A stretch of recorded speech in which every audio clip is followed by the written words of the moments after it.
નમસ્કાર વિદ્યાર્થી મિત્રો। તો આજના વિડીયોમાં આપણે જોઈશું ગુજરાતી વ્યાકરણ, ધ્વનિ, સ્વર અને વ્યંજન।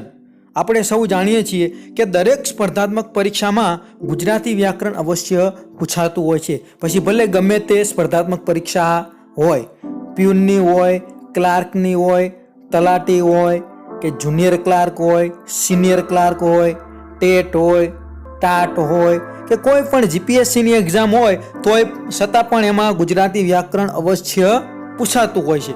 એટલા માટે આપણે ગુજરાતી વ્યાકરણ શીખવું ખૂબ જ જરૂરી છે। અને આમે પણ અભ્યાસમાં પણ આપણે ધોરણ 6 થી 12માં દરેક પરીક્ષામાં ગુજરાતીના પેપરમાં ગુજરાતી વ્યાકરણ અવશ્ય પૂછાય છે। તો એટલા માટે આપણે ગુજરાતી વ્યાકરણ શીખવું જરૂરી છે। તો આજના વિડીયોમાં આપણે ગુજરાતી વિષય વ્યાકરણમાં ધ્વનિ, સ્વર અને વ્યંજન જોઈશું। તો ચાલો આપણે ધ્વનિ, સ્વર અને વ્યંજન વિશે સમજૂતી મેળવીએ। તો ધ્વનિ એટલે શું? તો આપણે જોઈએ કે ધ્વનિ એટલે શું। તો ધ્વનિ શબ્દનો અર્થ અવાજ થાય છે। ધ્વનિ એટલે કોઈ પણ અવાજ થાય એને આપણે ધ્વનિ કહીએ છીએ। ભાષાનો નાનામાં નાનો ઘટક જેને ધ્વનિ કહે છે। ભાષાનો જે નાનામાં નાનો ઘટક હોય એને આપણે ધ્વનિ કહીએ છીએ। આ ધ્વનિ ઘટકોને વ્યાકરણની ભાષામાં સ્વર અને વ્યંજન કહે છે। આ જે નાના નાના ધ્વનિ ઘટકો છે, કોઈ પણ અવાજ થાય એ ધ્વનિ ઘટકોને ગુજરાતી વ્યાકરણની ભાષામાં આપણે કહીએ તો એને સ્વર અને વ્યંજન કહેવાય છે। દાખલા તરીકે આપણે જોઈએ કે મ છે, તો મ બરાબર ખોડો મ વત્તા અ, અડધો મ હોય એની સાથે સ્વર ભળે અ ત્યારે એ આખો મ બને છે। એવી જ રીતે દ, તો દમાં પણ ખોડો દ એની વત્તા અ, દ ની સાથે અ ભળે ત્યારે જ આખો દ બને છે। તો ઉપરના બંને વર્ણોમાં રહેલા ધ્વનિઓ ભાષાના નાનામાં નાના ઘટકો કહેવાય છે। આ બંને જે મૂળાક્ષરો છે એની અંદર જે બંને ધ્વનિઓ રહેલા છે મ વત્તા અ, તો નીચે દ વત્તા અ, એ બધાને આપણે નાના નાના ઘટકો છે, આ બધા એને આપણે ધ્વનિ કહીએ છીએ। દરેક ધ્વનિઓના ઉચ્ચારણ માટે હવાની હાજરી જરૂરી છે। આ ખાસ બાબત યાદ રાખવાની કે ગમે ધ્વનિ, ગમે મૂળાક્ષર આપણે બોલીએ કોઈ પણ ગુજરાતી ભાષાનો, તો એના ઉચ્ચારણ કરવા માટે હવાની હાજરી જરૂરી છે। હવાની હાજરી હોય તો જ તમે ધ્વનિનું ઉચ્ચારણ કરી શકો છો। તો આ હતું ધ્વનિ એટલે શું। તો ટૂંકમાં યાદ રાખવાનું કે ધ્વનિ એટલે અવાજ થાય છે। સ્વર એટલે શું? આગળ આપણે જોયું ધ્વનિ એટલે શું, હવે આપણે જોઈશું સ્વર એટલે શું। તો આપણે વ્યાખ્યા જોઈએ કે જે ધ્વનિનો ઉચ્ચાર કરવામાં બીજા કોઈ ધ્વનિની મદદ ન લેવી પડે તેવા ધ્વનિને સ્વર તરીકે ઓળખવામાં આવે છે। એવો ધ્વનિ કે જેનો તમે ઉચ્ચાર કરો ત્યારે બીજા કોઈ ધ્વનિની મદદ લેવી પડે નહીં, કે બીજા કોઈ ધ્વનિની તમારે સહારો લેવો ન પડે। જે ધ્વનિનો ઉચ્ચાર તમે સ્વતંત્ર રીતે કરી શકો તો એવા જે ધ્વનિ છે એને તમે સ્વર તરીકે ઓળખી શકો છો। એવા બધા ધ્વનિને આપણે સ્વર તરીકે ઓળખીએ છીએ કે જેનો ઉચ્ચાર સ્વતંત્ર રીતે થતો હોય। સ્વરના ઉચ્ચારણમાં હવા અવરોધાયા વગર બહાર નીકળે છે। જ્યારે પણ તમે સ્વરનું ઉચ્ચારણ કરો ત્યારે હવા અવરોધાતી નથી અને સ્વતંત્ર કે અવરોધાયા વગર મુખની બહાર નીકળે છે। વ્યાકરણ શાસ્ત્રીઓમાં સ્વરની સંખ્યા બાબતે ઘણા મતભેદો જોવા મળે છે। જુદા જુદા ગુજરાતી ભાષાના જે શાસ્ત્રીઓ છે, વ્યાકરણ શાસ્ત્રીઓ, તે બધામાં અલગ અલગ મતભેદો છે। કોઈ કે 7 સ્વર છે, કોઈ કે 13 છે, કોઈ કે 11 છે। આવા અલગ અલગ મતભેદો બધા વ્યાકરણ શાસ્ત્રીઓમાં જોવા મળે છે। આવા મતભેદો હોય છે, પણ સાર્થ જોડણી કોષ મુજબ 11 સ્વરો સ્વીકાર પામ્યા છે। આપણે મુખ્ય જે આપણી ગુજરાતી ભાષામાં જેનો અત્યારે આપણે ઉપયોગ કરીએ છીએ એવા સાર્થ જોડણી કોષ મુજબ આપણે જોઈએ તો મુખ્ય સ્વરો અત્યારે 11 છે કે જેનો આપણે અત્યારે ઉપયોગ કરીએ છીએ। તો એ 11 સ્વરો કયા છે એ સ્વરો આપણે જોઈએ। તો નીચે આ જે સ્વરો આપેલા છે 11 એ આપણે અત્યારે સ્વીકાર્ય કે છે, એનો આપણે અત્યારે ઉપયોગ કરીએ છીએ। તો જોઈએ અ, આ, ઈ, ઈ, ઉ, ઉ, રૂ, એ, ઐ, ઓ, ઔ। તો આ 11 સ્વરોનો આપણે અત્યારે ઉપયોગ કરીએ છીએ। તો ટૂંકમાં યાદ રાખવાનું કે સ્વર એટલે એવા ધ્વનિઓ કે જેનો ઉચ્ચાર સ્વતંત્ર રીતે થઈ શકે, જેનો ઉચ્ચાર કરવામાં બીજા કોઈ ધ્વનિની મદદ લેવી ના પડે એવા ધ્વનિઓને સ્વર કહીએ છીએ। અને ગુજરાતી ભાષામાં કુલ 11 સ્વરો છે।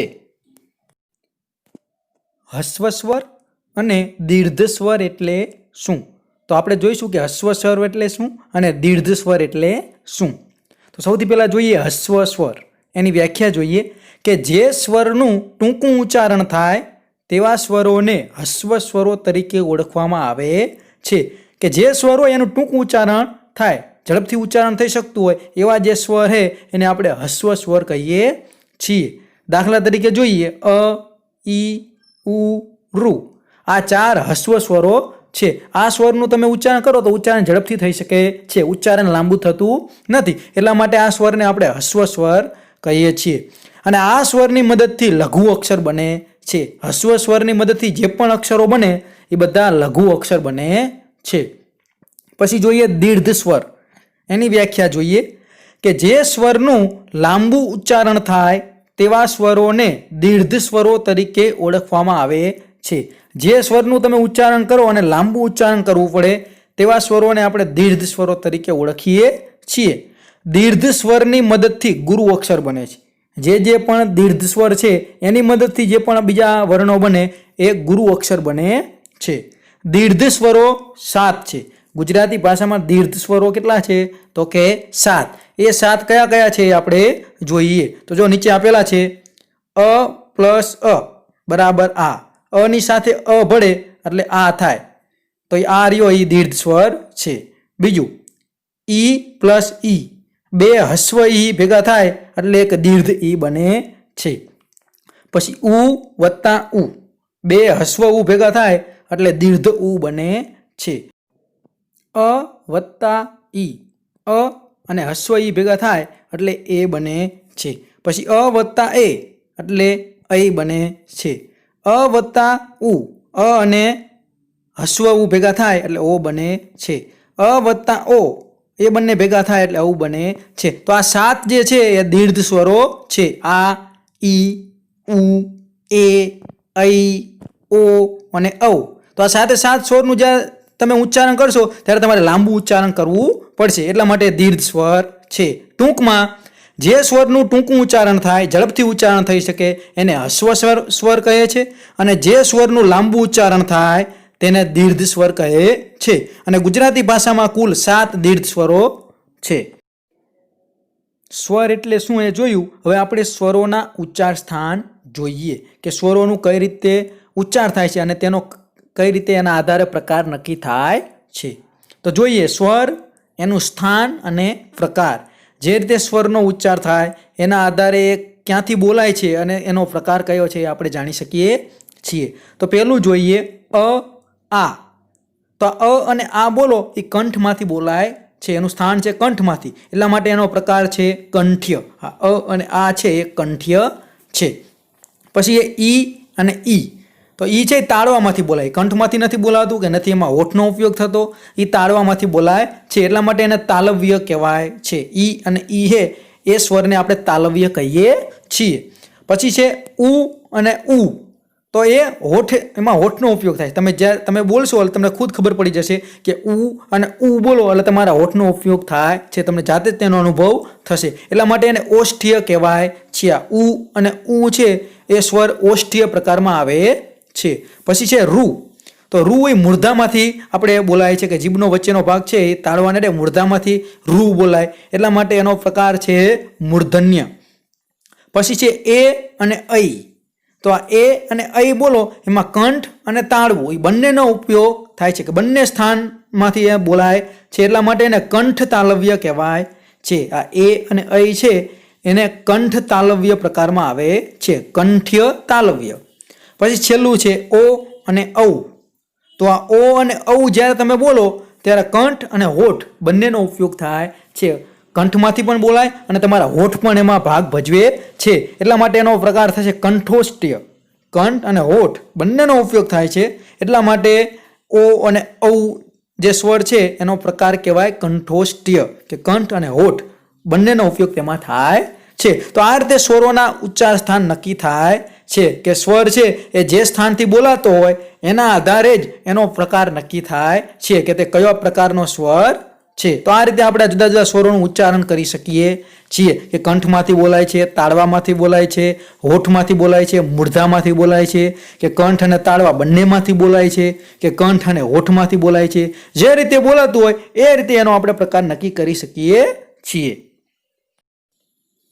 સજાતીય સ્વર અને વિજાતીય સ્વર, આપણે આગળ સ્વર એટલે શું એ જોયું, સ્વરના ઉચ્ચાર સ્થાન કે ક્યાંથી સ્વર બોલાય છે એના આધારે એનો પ્રકાર નક્કી થાય છે એ જોયું। અને હવે આપણે જોઈશું સજાતીય સ્વર અને વિજાતીય સ્વર। તો સૌથી પહેલા આપણે સજાતીય સ્વર જોઈએ તો એની વ્યાખ્યા જોઈએ કે એક જ સ્થાનમાંથી બોલાતા સ્વરોને એકબીજાના સજાતીય સ્વરો કહે છે। એક જ સ્થાનમાંથી જે સ્વરો બોલાતા હોય એને એકબીજાના સજાતીય સ્વર કહેવાય। અને પછી છે વિજાતીય સ્વર, એની વ્યાખ્યા જોઈએ તો કે જુદા જુદા સ્થાનોમાંથી બોલાતા સ્વરોને એકબીજાના વિજાતીય સ્વરો કહે છે। જુદા જુદા અલગ અલગ સ્થાનમાંથી બોલાતા હોય એ સ્વરોને વિજાતીય સ્વર કહેવાય છે। તો આપણે સજાતીય સ્વર અને વિજાતીય સ્વર આગળ આપણે જે કોષ્ટક જોયું એ કોષ્ટકના આધારે જો આપણે સમજશું તો તમને વધુ ખ્યાલ આવશે। તો ચાલો આપણે કોષ્ટકના આધારે જોઈએ। તો જુઓ કોષ્ટક આપણી સામે છે, સ્વર, સ્થાન અને પ્રકાર। તો દાખલા તરીકે આપણે જોઈએ અ અને આ, તો આ અ અને આ એ બંને કંઠમાંથી બોલાય છે, બંને કંઠ્ય પ્રકારમાં આવે છે। તો અ અને આ એ બંનેને આપણે સજાતીય સ્વર કહીશું। એવી જ રીતે બીજું ઉદાહરણ છે અ ઈ, તો જુઓ અ છે એ કંઠમાંથી બોલાય છે પણ ઈ રહ્યો ઈ તાળવામાંથી બોલાય છે। તો એ બંનેનું ઉચ્ચાર સ્થાન અલગ અલગ છે એટલા માટે એને આપણે વિજાતીય સ્વર કહીશું। અને પછી ત્રીજું ઉદાહરણ જુઓ ઉ અને રૂ, તો જુઓ ઉ છે એ હોઠમાંથી બોલાય છે, ઉ બોલો ત્યારે હોઠનો ઉપયોગ થાય છે, અને રૂ રહ્યો એ મૂર્ધામાંથી બોલાય છે। ઉ ઓષ્ટીય છે અને રૂ મૂર્ધન્ય છે એટલા માટે બંનેના ઉચ્ચાર સ્થાન અલગ અલગ છે, તો એને એકબીજાના વિજાતીય સ્વર કહેવાય છે। તો આ રીતે આપણને ખ્યાલ આવે કે સજાતીય સ્વર એટલે શું અને વિજાતીય સ્વર એટલે શું। એક જ સ્થાનમાંથી બોલાતા હોય તો સજાતીય સ્વર, અને જુદા જુદા સ્થાનમાંથી બોલાતા હોય તો એ બંનેને વિજાતીય સ્વર કહેવાય છે। વ્યંજન એટલે શું, સ્વરની સમજ મેળવી હવે આપણે જોઈએ વ્યંજન એટલે શું। તો પહેલા આપણે વ્યાખ્યા જોઈએ કે જે ધ્વનિનું ઉચ્ચારણ કરવામાં સ્વરની સહાય કે મદદ લેવી પડે તેવા ધ્વનિને વ્યંજન તરીકે ઓળખવામાં આવે છે। કે જે ધ્વનિ એવા ધ્વનિ છે કે જેનું તમે ઉચ્ચારણ કરો તો એમાં ફરજિયાત તમારે સ્વરની મદદ સહાય લેવી પડે છે, એમાં તમે સ્વર ભેળવો તો જ એનું તમે ઉચ્ચારણ કરી શકો છો, એનું સ્વતંત્ર ઉચ્ચારણ થઈ શકતું નથી। એવા જે ધ્વનિઓ છે તેને આપણે વ્યંજન કહીએ છીએ। દાખલા તરીકે જુઓ મ વત્તા અ, તો આ મ છે એ ખોડો છે, એની સાથે અ ભળે ત્યારે જ તે આખો મ બને છે। એવી જ રીતે બીજું ઉદાહરણ છે ન, તો ન પણ ખોડો છે કે અડધો ન છે, એમાં ન વત્તા અ, ન ની સાથે અ ભળે ત્યારે જ તે આખો ન બને છે। ટૂંકમાં એવા ધ્વનિ કે જેમાં ફરજિયાત તમારે સ્વરની મદદ લેવી પડે છે તો એવા જે ધ્વનિઓ છે એને આપણે વ્યંજન કહીએ છીએ। વ્યંજન શબ્દ વી વત્તા અંજનનો બનેલો છે, કે વી એટલે વિશેષ અને અંજન એટલે મેળવણી। ટૂંકમાં જેમાં સ્વરની વિશેષ મેળવણી કરવામાં આવે તે વ્યંજન, કે જેમાં સ્વરની તમારે મેળવણી કરવી જ પડે, જો એમાં તમે સ્વરનું મેળવણ કરો તો જ તે એનું ઉચ્ચારણ થઈ શકે, કે તો જ તેને બોલી શકો, તો એવા જે ધ્વનિઓ છે એને આપણે વ્યંજન તરીકે ઓળખીએ છીએ। ગુજરાતી ભાષામાં વ્યંજનોની સંખ્યા 34 છે, કે ગુજરાતી ભાષામાં કુલ કેટલા વ્યંજનો છે તો 34 વ્યંજનો છે। એમાં પણ બે પ્રકાર પડે છે, વર્ગીય વ્યંજન અને અવર્ગીય વ્યંજન, એની આપણે આગળ સમજૂતી મેળવીશું। તો ટૂંકમાં વ્યંજન એટલે શું કે જે ધ્વનિનું તમે ઉચ્ચારણ કરો ત્યારે તમારે ફરજિયાત એ ધ્વનિનું ઉચ્ચારણ કરવામાં સ્વરની મદદ લેવી જ પડે, સ્વરની મદદ લો તો જ તમે એ ધ્વનિનું ઉચ્ચારણ કરી શકો, એવા જે ધ્વનિઓ છે તેને આપણે વ્યંજન તરીકે ઓળખીએ છીએ। વર્ગીય વ્યંજન અથવા સ્પર્શ વ્યંજન, તો જોઈએ ક થી મ સુધીના 25 વ્યંજનોનું 5 જુદા જુદા વર્ગોમાં વર્ગીકરણ કરવામાં આવ્યું હોવાથી તેને વર્ગીય વ્યંજન તરીકે ઓળખવામાં આવે છે। ક થી શરૂ કરી અને મ સુધી જે 25 વ્યંજનો છે એને જુદા જુદા 5 વર્ગોમાં વિભાજન કરવામાં આવ્યું છે, ચોક્કસ ગુણધર્મોના આધારે એના 5 જૂથ કરવામાં આવેલા છે, એટલા માટે એને વર્ગીય વ્યંજન કહે છે। આ વ્યંજનોનો ઉચ્ચાર કરતી વખતે મુખના જુદા જુદા ભાગો સાથે જીભનો સ્પર્શ થાય છે, તેથી તેને સ્પર્શ વ્યંજનો તરીકે પણ ઓળખવામાં આવે છે. આ ક થી મ સુધીના જે વ્યંજનો હોય એનો તમે જ્યારે ઉચ્ચાર કરો ત્યારે જીભ છે એ મુખના જુદા જુદા ભાગો સાથે સ્પર્શ કરે છે, એટલા માટે એને સ્પર્શ વ્યંજનો તરીકે પણ ઓળખવામાં આવે છે. અને એના આધારે જ તેનો પ્રકાર પણ નક્કી થાય છે કે જીભનો ભાગ મુખના જે ભાગ સાથે સ્પર્શ થાય એના આધારે એનો પ્રકાર નક્કી થાય છે. જેવી રીતે સ્વરમાં આપણે પ્રકાર જોયા હતા એવી જ રીતે વ્યંજનોમાં પણ એના પ્રકાર નક્કી થાય છે, જે આપણે આગળ હવે જોઈએ. વર્ગીય વ્યંજનોનું વર્ગીકરણ. તો આપણે વર્ગીય વ્યંજનોનું વર્ગીકરણ જોઈએ. તો પહેલા છે વર્ગ, પછી વ્યંજન અને પછી એનો પ્રકાર. તો વર્ગમાં જુઓ, ક વર્ગમાં કયા કયા વ્યંજનો આવશે? ક, ખ, ગ, ઘ, અંગ. આ 5 વ્યંજનો ક વર્ગમાં આવશે અને એનો પ્રકાર છે કંઠ્ય, કે આ 5 વ્યંજનો છે એ કંઠમાંથી બોલાય છે, એટલા માટે એનો પ્રકાર છે કંઠ્ય. પછી ચ વર્ગમાં તો ચ, છ, જ, જ, ય, એનો પ્રકાર છે તાલવ્ય. તો ચ વર્ગમાં આ 5 વ્યંજનો આવશે, ચ, છ, જ, જ, ય. આ ય છે, બરોબર. આ મોટા ભાગનાને ખબર નથી હોતી, પણ આને આપણે ય કહીએ છીએ. પછી ટ વર્ગમાં જોઈએ, ટ, ઠ, ડ, ઢ, હણ. આ 5 વ્યંજન જે ટ વર્ગમાં આવશે અને એનો પ્રકાર છે મૂર્ધન્ય, કે મૂર્ધામાંથી બોલાય છે. પછી ત વર્ગમાં ત, થ, દ, ધ, ન. આ 5 વ્યંજન છે એ ત વર્ગના છે અને તેનો પ્રકાર છે દંત્ય, કારણ કે એ તમે મૂળાક્ષર વ્યંજન બોલો ત્યારે તમારી જીભ છે દાંત સાથે અડે છે, એટલા માટે એને કહેવાય દંત્ય. પછી પ વર્ગ, પ વર્ગમાં 5 વ્યંજનો આવશે, પ, ફ, બ, ભ, મ. આ 5 વ્યંજન છે પ વર્ગના છે અને એનો પ્રકાર છે ઓષ્ટ્ય, કે પ, ફ, બ, ભ, મ એ તમે બોલો ત્યારે ફરજિયાત તમારા 2 હોઠ ભેગા થાય તો જ તમે આ વ્યંજન બોલી શકો, ને કે બોલી શકો નહીં. તમે જાતે અનુભવ કરજો તો તમને ખબર પડી જશે કે ના, જીભ 2 હોઠ ભેગા થાય છે. પ બોલો ત્યારે 2 હોઠ ભેગા થાય ત્યારે જ તમે પ બોલી શકો, ને કે પ બોલી શકો નહીં. અને આ જે 5 છેલ્લા મૂળાક્ષરો છે કે અંગ, ય, હણ, ન, મ, આ 5 મૂળાક્ષરો અનુનાસિક છે. એ અનુનાસિકો છે, કે અનુનાસિકોનો ઉપયોગ આપણે જ્યારે આગળ જોઈએ કે અનુનાસિકોનો ઉપયોગ કઈ રીતે થાય છે. તો હવે આપણે અનુનાસિકોના ઉદાહરણ જોઈએ કે અંગ, પેલું ક વર્ગનો અનુનાસિક છે અંગ, તો એનો ઉપયોગ કઈ રીતે થાય તો એના ઉદાહરણ જુઓ. શંખ, ગંગા અને જંગલ. એમાં ફરજિયાત અનુનાસિકમાં અંગ બોલાય છે. શંખ, શંખ બોલો તો એમાં વચ્ચે ન બોલાય, કારણ કે આનો નિયમ છે કે જ્યારે જે ઉપર અનુનાસિક હોય કે અનુસ્વાર હોય એ અનુસ્વાર પછી જે વ્યંજન હોય એ વ્યંજન કયા વર્ગનો હોય એના આધારે એનો અનુનાસિકનો ઉપયોગ થાય છે. દાખલા તરીકે શંખ શબ્દ છે, શંખ, તો શંખ સ ઉપર અનુસ્વાર છે, એના પછી કયો મૂળાક્ષર છે કે ખ છે, તો ખ કયા વર્ગનો છે?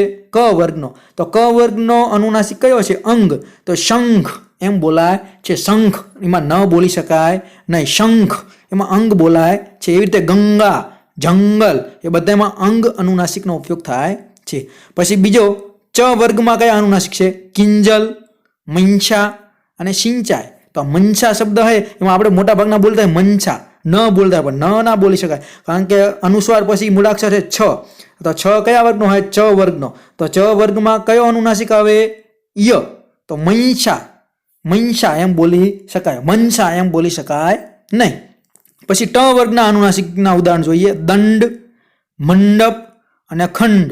એમાં હણનો ઉપયોગ થાય છે. એમાં હણ ફરજિયાત વચ્ચે હણ બોલવો જોઈએ. એમાં ન ના બોલી શકાય, અંગ ના બોલી શકાય, બીજો કોઈ અનુનાસિક બોલી શકાય નહીં. પછી ત વર્ગનો જોઈએ તો ત વર્ગમાં આવશે મંત્ર, બંદર અને બિંદુ. તો એમાં વચ્ચે ન બોલાય છે, એટલા માટે એમાં ફરજિયાત વચ્ચે ન જ બોલવો પડે. આ મંત્ર શબ્દ છે એના બદલે તમે આ રીતે અડધો ન કરી અને મંત્ર એમ પણ લખી શકો. પછી પ વર્ગના જોઈએ તો પ વર્ગમાં પ વર્ગનો અનુનાસિક છે મ. તો એના ઉદાહરણ જુઓ. મુંબઈ, દંભ, કુંભાર. તો આ બધાના વચ્ચે તમે અડધો મ બોલવો જોઈએ. જો બીજો એની જગ્યાએ તમે ન બોલો, હણ બોલો, અંગ બોલો તો એ ખોટું પડે છે. તો ફરજિયાત મુંબઈ આપણે બોલીએ તો મુંબઈ, તો એમાં જો અનુસ્વાર કાઢી નાખો તો વચ્ચે તમે અડધો મ મૂકો તો પણ ચાલે, મુંબઈ. અને એ રીતે પણ આપણે એનો ઉપયોગ કરવો જોઈએ. તો આ અનુનાસિકના ઉદાહરણ છે. અને ખાસ એનો જે નિયમ છે આપણે યાદ રાખવાનો છે કે જે મૂળાક્ષર ઉપર અનુસ્વાર હોય એના પછી કયો મૂળાક્ષર છે અને એ કયા વર્ગનો હોય એના આધારે અનુનાસિક નક્કી થાય છે. એ ખાસ તમારા દરેક મિત્રો યાદ રાખવાનું છે. અવર્ગીય अथवा अस्पर्श व्यंजनों। तो 25 स्पर्शीय व्यंजनों सिवायना बाकी 9 व्यंजनों छे। પછી આપણે આગળ જે વર્ગીય વ્યંજનો જોયા એ સિવાયના બાકી 9 વ્યંજનો બચે છે।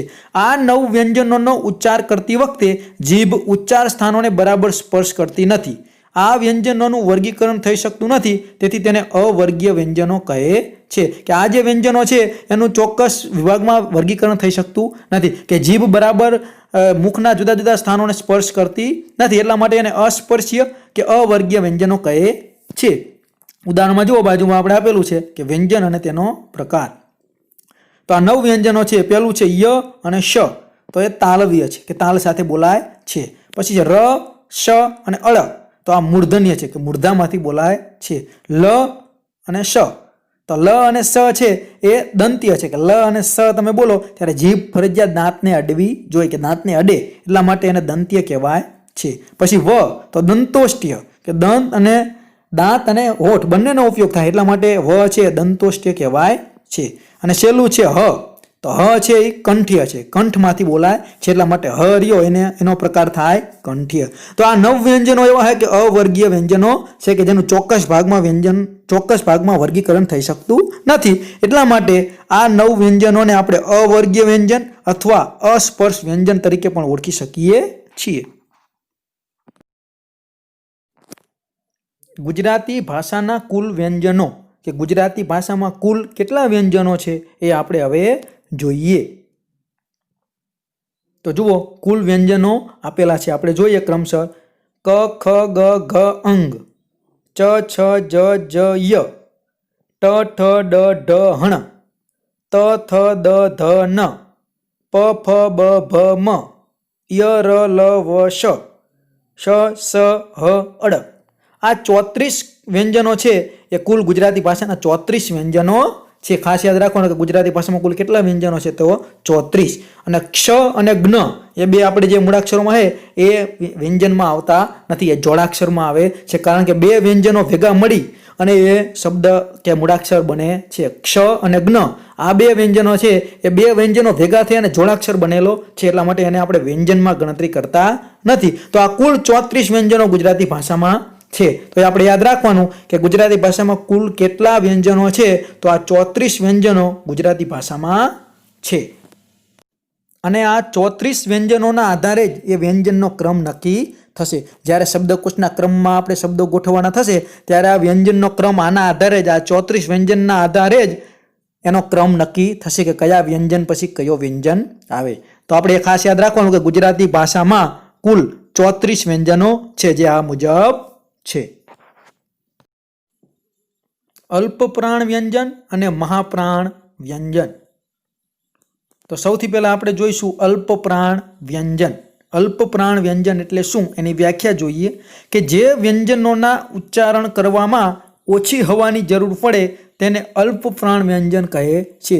એવા વ્યંજનો કે જેનો તમે ઉચ્ચારણ કરો ત્યારે હવાની ઓછી જરૂર પડતી હોય એવા વ્યંજનોને આપણે અલ્પપ્રાણ વ્યંજન કહીએ છીએ। જે આપણે આગળ કોષ્ટક હતું એ કોષ્ટક દ્વારા આપણે જોઈશું તો તમને વધુ ખ્યાલ આવશે। તો ચાલો આપણે જોઈએ। પહેલું છે ક, ચ, ટ, ત, ફ, પછી ગ, જ, ડ, દ અને બ, પછી અંગ, ય, હણ, ન અને મ।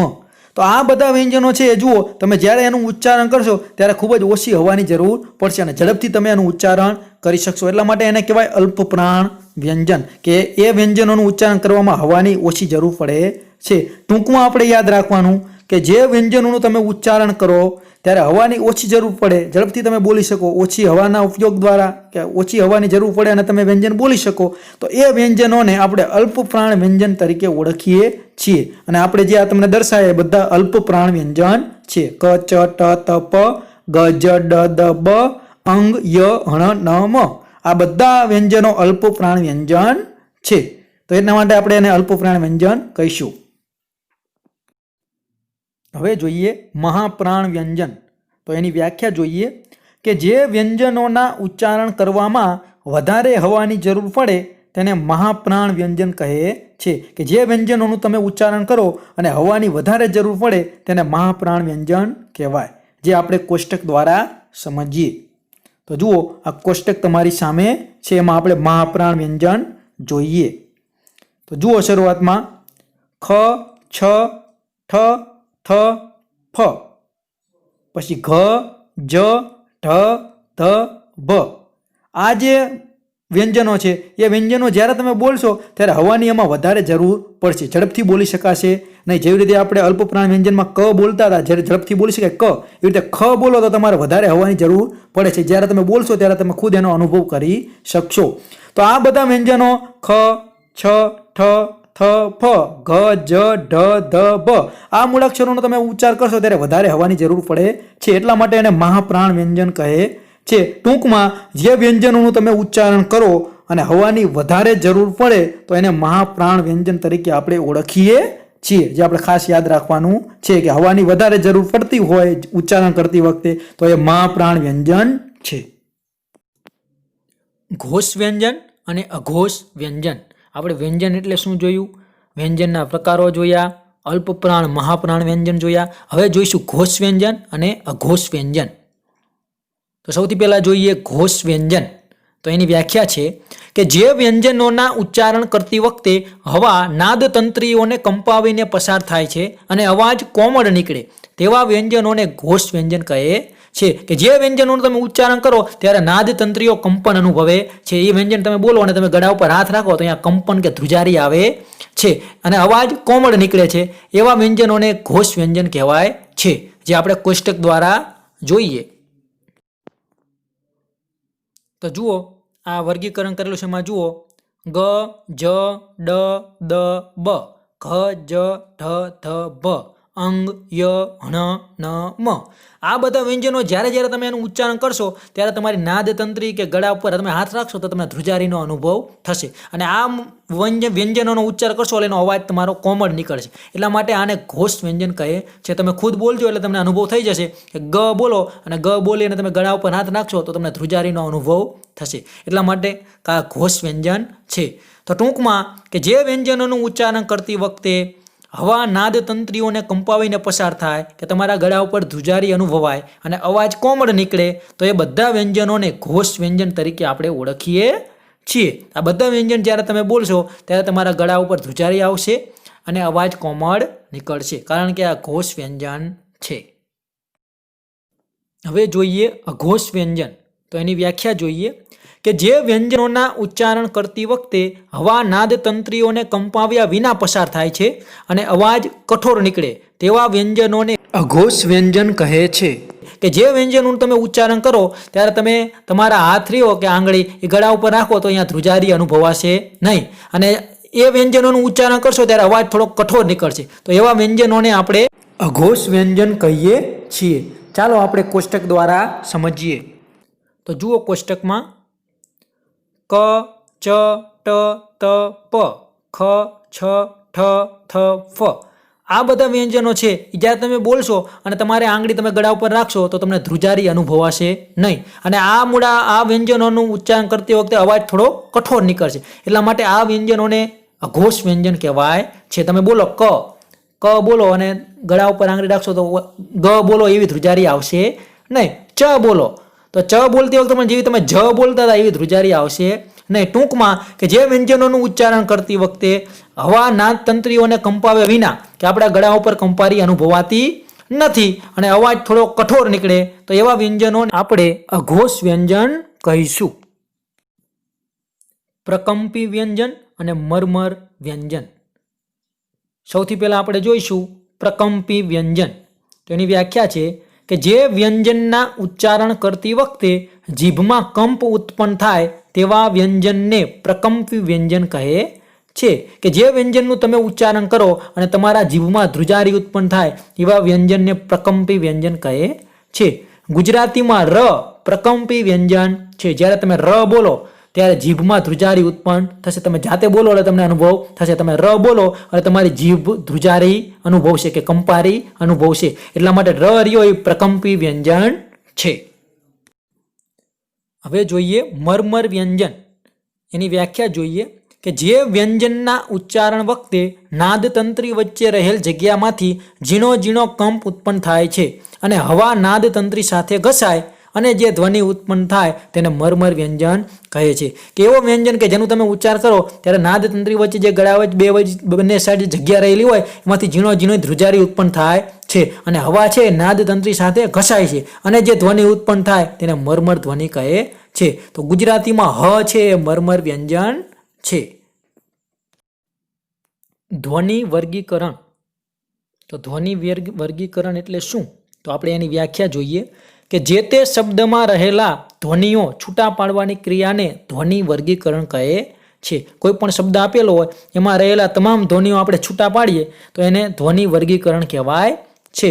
અને આ ધ્વનિઓમાં સ્વર અને વ્યંજન બંનેનો સમાવેશ થાય છે. કોઈ પણ શબ્દના તમે ધ્વનિઓ છૂટા પાડો તો એમાં સ્વર અને વ્યંજન બંને હોય છે. તો આપણે જોઈએ દાખલા તરીકે ઉદાહરણ આપેલા છે. પહેલું ઉદાહરણ છે પવન. તો પ આખો છે, વ આખો છે અને ન ત્રણેય આખા છે એને અલગ પાડવાના છે. અને વ્યંજન છે એની સાથે ફરજિયાત સ્વર જોડાયેલો હશે તો એને આપણે અલગ પાડીશું. તો પવનને આપણે વર્ગીકરણ કરશું તો ખોડો પ વત્તા અ વત્તા ખોડો વ વત્તા અ વત્તા ખોડો ન વત્તા અ. આ રીતે એનું વર્ગીકરણ થશે. બીજો શબ્દ છે સરિતા. તો એમાં પણ આપણે અલગ પાડીશું તો ખોડો સ વત્તા અ વત્તા ખોડો ર અને હસ્વઈ છે તો એની સાથે વત્તા હસ્વઈ વત્તા ખોડો ત અને વત્તા આ. આ રીતે સરિતાનું વર્ગીકરણ થશે. ઉત્સવ. તો ઉ તો પોતે સ્વતંત્ર છે એટલે ઉ વત્તા તો ત અડધો છે એટલા માટે ખોડો ત વત્તા સ ખોડો સ વત્તા અ વત્તા ખોડો વ વત્તા અ. આ રીતે ઉત્સવનું વર્ગીકરણ થશે. ઉદાહરણ 4 મંદ. તો એનું આપણે વર્ગીકરણ કરીએ તો ખોડો મ વત્તા અ વત્તા ખોડો ન આવ્યો કારણ કે મ ઉપર અનુસ્વાર છે અને મ પછી શબ્દ છે દ મૂળાક્ષર છે. તો દ કઈ શ્રેણીનો છે? તો ત શ્રેણીનો. અને ત શ્રેણીનો અનુનાસિક કયો છે? ન. એટલા માટે અડધો ન અહીંયા મંદ બોલાય છે, અડધો ન બોલાય છે. એટલા માટે આપણે લીધો ખોડો ન વત્તા ખોડો દ અને વત્તા અ. તો આ રીતે મંદ શબ્દનું વર્ગીકરણ થાય છે. તો આ રીતે આપણે જુદા જુદા શબ્દોનું વર્ગીકરણ કરી શકીએ છીએ. જે આપણે 6, 7, 8 એ બધા ધોરણમાં શબ્દોનું વર્ગીકરણ કરો કે ધ્વનિઓ છૂટા પાડો અથવા ધ્વનિઓ જોડો એવું પૂછાતું હોય છે તો આપણને આવડી શકે. અને બીજી એક બાબત આપણે ખાસ યાદ રાખવાની છે કે કોઈ પણ વ્યંજન હોય એ વ્યંજન અડધો જ હોય છે. એની સાથે સ્વર ભળે પછી એ આખો બને છે. એના પહેલાં એ અડધો જ હોય છે. તો દાખલા તરીકે જોઈએ આ મ છે તો મની નીચે જે આ નિશાન છે એને હલ કહેવાય છે. એને હલ કહેવાય કારણ કે મ અડધો છે. પછી એમાં અને એ મ જે હોય એને હલંત કહેવાય. એ નિશાન છે એને હલ કહેવાય અને આ મની નીચે નિશાન છે તો હલંત મ એમ આપણે બોલાય છે. અને એમાં અ ભળે પછી જે આખો મ બને છે. અને કોઈ પણ વ્યંજનને આપણે અડધો કરવો હોય તો એમાં જે દંડવાળા છે વ્યંજનો એના તો અડધો કરવો સરળ છે. દાખલા કે ત છે, મ છે, ભ છે, આ બ છે, લ છે, આ બધા દંડવાળા કે દાંડીવાળા જે વ્યંજન છે એને તો તમે દાંડી કાઢી નાખો એટલે અડધો વ્યંજન બની જાય છે. પણ બીજા જે વ્યંજનો છે કે જેને દાંડી નથી, ક છે, જ છે, ટ છે, ઠ છે, ડ, ઢ, આ બધા વ્યંજનોને દાંડી છે નહીં. તો એને જો તમારે અડધા દર્શાવવા હોય તો એની નીચે હલનું નિશાન કરવું પડે છે. દાખલા તરીકે આપણે અડધો ટ બતાવવો હોય તો આ રીતે ટ કરી અને ટ નીચે આપણે આ રીતે હલનું નિશાન કરવું પડે છે. તો જ એને અડધો ટ કહેવાય છે. હલ કાઢી નાખો તો એ આખો ટ થઈ જાય છે. એટલા માટે કોઈ પણ આ દાંડી વગરના જે વ્યંજનો છે એને આપણે અડધા દર્શાવવા હોય તો એની નીચે હલનું નિશાન કરો. એટલા માટે એનો મતલબ એવો થાય કે આ વ્યંજન અડધો છે. આ ખાસ બાબત યાદ રાખવાની છે. આ વિડીયોમાં શું શીખ્યા? આ વિડીયોમાં આપણે કયા કયા મુદ્દા જોયા એ એક આપણે નજર કરી લઈએ. તો ધ્વનિ એટલે શું એ આપણે જોયું. સ્વર એટલે શું એ પણ જોયું. હસ્વ સ્વર અને દીર્ઘ સ્વર જોયા. પછી સ્વરોના ઉચ્ચાર સ્થાન જોયા. સજાતીય સ્વર અને વિજાતીય સ્વર કોને કહેવાય એ આપણે જોયું. પછી વ્યંજન એટલે શું એની સમજ મેળવી ચૂક્યા. વર્ગીય વ્યંજન અને અવર્ગીય વ્યંજન. વ્યંજનમાં પણ વર્ગીય વ્યંજન, અવર્ગીય વ્યંજન અને વર્ગીય વ્યંજનમાં અનુનાસિક એટલે શું, અનુનાસિકનો કઈ રીતે ઉપયોગ થાય. પછી અલ્પપ્રાણ વ્યંજન, મહાપ્રાણ વ્યંજન, ઘોષ વ્યંજન, અઘોષ વ્યંજન, પ્રકંપી વ્યંજન, મરમર વ્યંજન, આ બધી આપણે સમજ મેળવી. અને છેલ્લે ધ્વનિનું વર્ગીકરણ કઈ રીતે થાય એ પણ આપણે જોયું. તો તમે આ વિડીયો 1-2 વખત ધ્યાન દઈ અને શાંત ચિત્તે આ વિડીયો તમે જોજો તો આ બધા મુદ્દા વિશે તમને સમજ મળી જશે કે આ બધા મુદ્દાનો ખ્યાલ તમારા મનમાં સ્પષ્ટ થઈ જશે અને જ્યારે પણ કોઈ પણ પરીક્ષામાં સ્પર્ધાત્મક પરીક્ષામાં આને લગતા કોઈ પ્રશ્ન પૂછાય તો એનો ચોક્કસ જવાબ તમને આવડશે. તો જો આ મારો વિડીયો તમને પસંદ આવ્યો હોય તો લાઈક કરજો, તમારા બીજા મિત્રોને શેર કરજો અને જો હજી સુધી તમે મારી ચેનલ સબસ્ક્રાઇબ ના કરી હોય તો અચૂક સબસ્ક્રાઇબ કરી દેજો જેથી આવનારા બીજા વ્યાકરણને લગતા વિડીયો ઝડપથી તમારા સુધી પહોંચી શકે.